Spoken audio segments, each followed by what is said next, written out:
हे बघा मिक्स डाळीचे सांडगे एकदम मस्त होते ते आणि याचं कालवण पण एकदम अप्रतिम लागते, खायला पण मस्त लागते. हे उन्हाळ्यातलं आता उन्हाळ्यामध्ये सांडगं सुरुवात केलं आहे आम्ही आधी सुरुवातीला. चला आता पूर्ण साहित्य बघूया. सगळ्यांना रामकृष्ण हरी स्वागत करते माझ्या गावरान रेसिपीमध्ये. हे बघा मी 4 ग्लास माप घेतले. 4 ग्लास घेतले मटकी डाळ, 2 ग्लास तूर डाळ घेतले, जवारी तूर डाळ आणि 2 ग्लास तुरी डाळ ही घालून घेते. परत 1 ग्लास मूग डाळ घेतले आणि अर्धा ग्लास हरभरा डाळ नाही लई घालत नाही, थोडंच घालून घेते. कारण हरभरा डाळीचंच मग तेच स्वाद येते, मटकी डाळीची येत नाही. ह्याला चांगलं दळून आणले बाई, गिरणीतल्या दळून आणायचं. असं एकदम बारीकसं नाही दळायचं, मोठं दरदरीत दळून घ्यायचं. बारीक दळलं ना सांडगे चांगले होत नाही, मऊ होतात. तर जरा मोठं दळायचं. आणि ह्याला हळद पुडी आणि हळद पुडी आणि धनिया पावडर आणि जिरा पावडर मी पाट्यावर वाटून घेतलेला आहे. त्याला हे सुरुवातीला घालून घेते आणि याला चिली पावडर घालून घेते.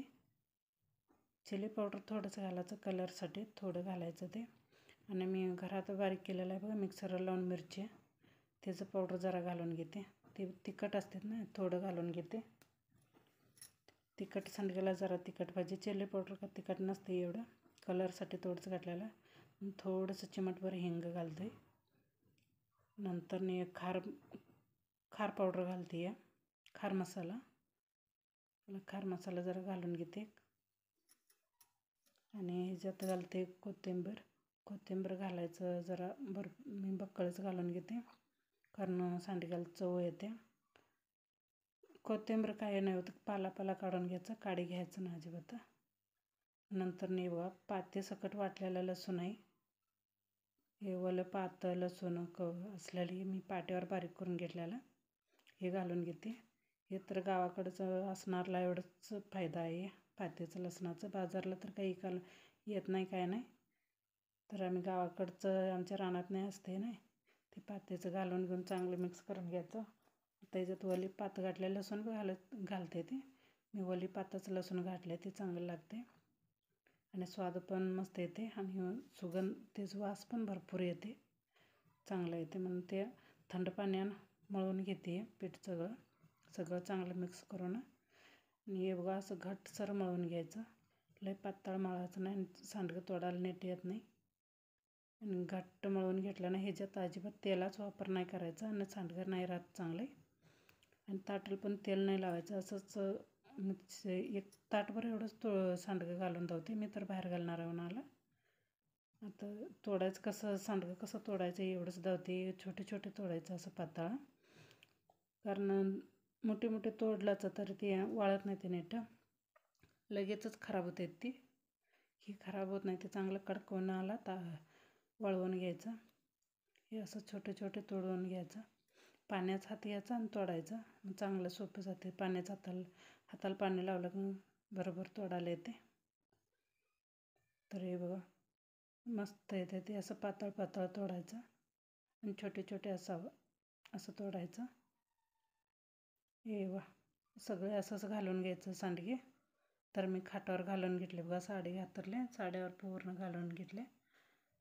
एक ना मस्त छोटे तोडून घेतले, मोठे अजिबात घातले नाही. तर हे सांडगे बघा हे 2-3 दिवस उन्हात वाळवायचं. हे आवाज येते का ना, खळखळ मस्त आवाज येते बघा. कसा आवाज येते, असा आवाज यावा. तरी पण मला अजून एक उन्हात घालायलाच पाहिजे. हे बघा आत थोडंसं कच्चं आहे, असं कच्चं नाही राहायला पाहिजे. एक दोन उन्हाळा तर अजून घालावंच लागणार आहे. तर ह्याचं कालवण तर मस्त लागते. आणि ह्याचं मिक्स डाळीचं सांडग्याचं कालवण कुणाला आवडते नक्की कमेंटमध्ये सांगा. आणि आमची रेसिपी कसं वाटले हे पण सांगा. आणि तुम्ही या पद्धतीने बनवा आणि तुमचं कसं झालं सांडगं हे पण नक्की सांगा. उन्हाळे चालू झाले की नाही, कोणाचे चालू झाले आता उन्हाळ्यामध्ये करायचं. तर हे बघा जवळनं धावती. उन्हाळ्यात म्हणजे सगळं सांडगं पापड चालूच असते, बायकांचं काम जोरदार चालू असते. आता चला मी एक आत्ता सुरुवात केली सांडग्याची रेसिपी. चला सांगा मला नक्की कमेंटमध्ये. Bye bye.